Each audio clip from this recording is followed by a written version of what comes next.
en que nadie nos enseña a ser padres o madres, ¿no? Y de pronto nos entra a nosotros entre la frustración, entre el enojo, entre si estoy haciendo bien las cosas. El tema de los límites, mi Pau, en los pequeños, ¿por dónde se empieza? Nadie dijo que era fácil. Nadie dijo que era fácil, no. Mira, a veces nos olvidamos de que somos papás y nos quejamos. Es que no viene un manual, nadie nos enseña a ser papás. No, nadie te enseña a ser papás, pero fuiste hijo. De acuerdo. Entonces, se te olvida que fuiste hijo y que como hijo muchas veces vas repitiendo patrones que contigo hicieron. Sí. Entonces, empezar por ahí, desde recordar que sí, no viene con un manual el hijo, pero que tú fuiste hijo y entonces tuviste el ejemplo de papá o de mamá y traes una mochila muchas veces cargando de creencias, de situaciones que viviste en tu infancia y que con tu hijo las replicas. De acuerdo. Sin querer, a lo mejor. Sin querer, sí, claro. Todo esto es inconsciente. Claro. Pero por eso surge esta corriente de crianza positiva, de ir cambiando el esquema veníamos del autoritarismo, de que se hace lo que mamá dice. De acuerdo. Y eso es ley. Sí. O lo que papá, o lo que la maestra en la escuela.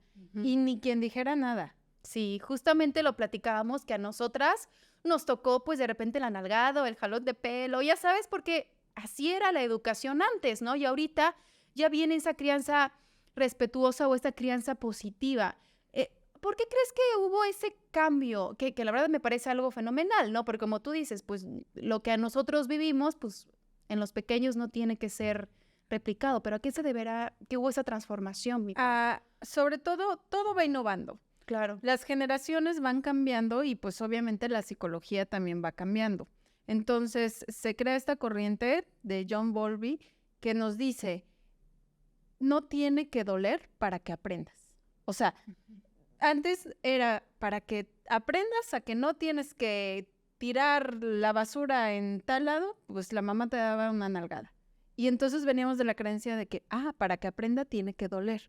Entonces claro, viene esta transformación de, a ver, no podemos estar maltratando a los niños en la escuela, en la casa, y hay otra manera de poner límites.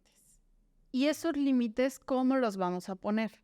Pues los vamos a poner quitando esos castigos y esos premios que muchas veces condicionan y que no te enseñan, porque tú seguramente ya no vuelves a tirar la basura ahí, pero porque tienes miedo de la nalgada. Claro. Pero claro. no por respeto. Entonces, qué feo es que tu hijo o que tu hija te tenga miedo y no lo haga porque te tiene respeto. O sea, porque diga, no lo voy a tirar porque te respeto, porque es lo que tú dijiste, Claro. sino por miedo.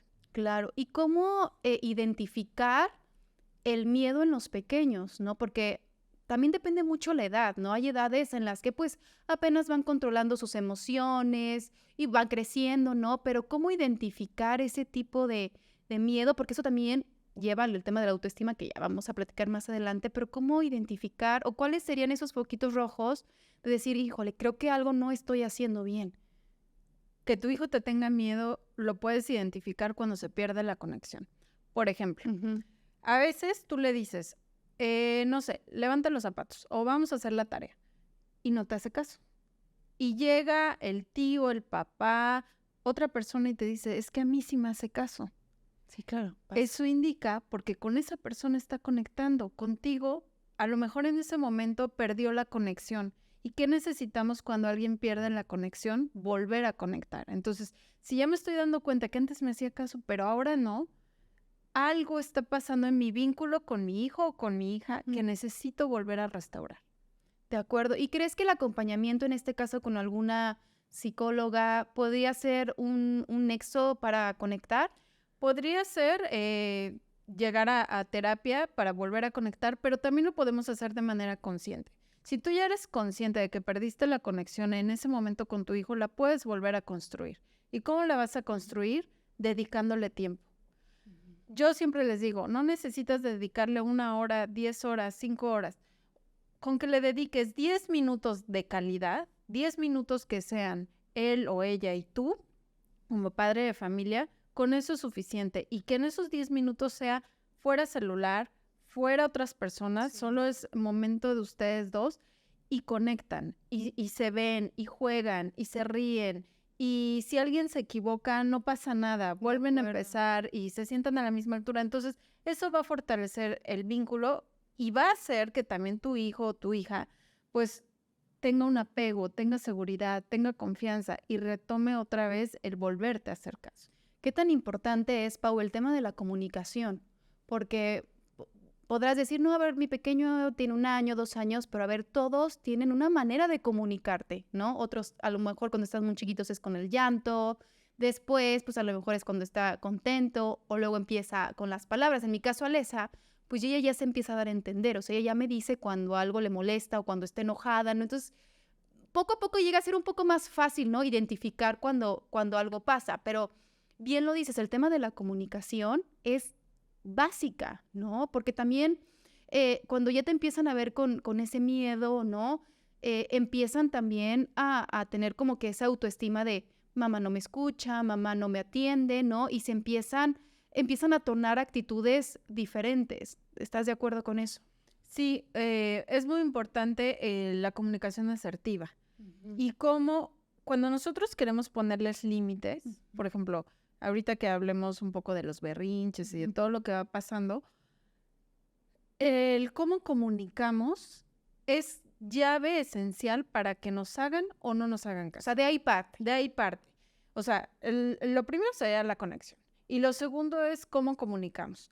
Por ejemplo, si yo te digo, no pienses en la playa, ¿qué es lo primero que se te viene a la mente? En la playa, evidentemente. Entonces, si yo Claro. quiero que mi hijo no haga algo y le digo, por ejemplo, va a correr, ¡no corras! Va a seguir corriendo. Claro. Si le digo mejor en una comunicación asertiva, camina, vamos a caminar, es diferente. Sí, mentalmente como que ya lo preparas, ¿no? Ya sabe lo que Exactamente. tiene que hacer. Y eres clara en la instrucción. Oye, y los famosos berrinches, ¿no? Que, bueno, a todo mundo nos ha pasado que estamos de pronto en algún lugar público, ¿no? O incluso en casa, ¿no? De que le dices algo y azota las cosas, avienta las cosas. Híjole, yo creo que uno como papá, sí al principio te impacta porque dices, ¿cómo le hago? O sea, ¿cómo gestionar un berrinche? Me queda claro que es una mezcla de emociones y aquí el adulto eres tú. Sí. Tú eres el que tienes que saber por dónde ir, pero hay veces que también como papá, pues no es fácil. ¿Estás de acuerdo? O sea, ¿cómo enfrentarnos ante eso? Porque no va a ser un berrinche que te va a hacer, pues, los que te queda de toda una vida. ¿Estás de acuerdo? Mira, yo creo que es muy importante cuando son pequeños. Primero, si quiero que mi hijo tenga regulación emocional, tiene que tener vocabulario emocional. De acuerdo. De ahí partimos. Entonces, irle explicando las emociones que va sintiendo.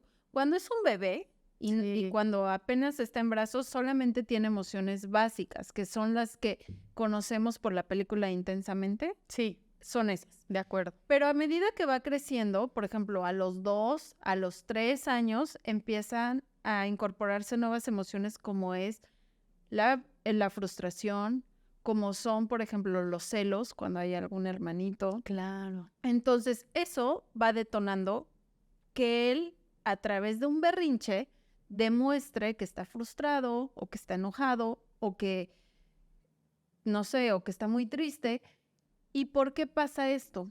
Porque es su manera de decirte algo me está pasando.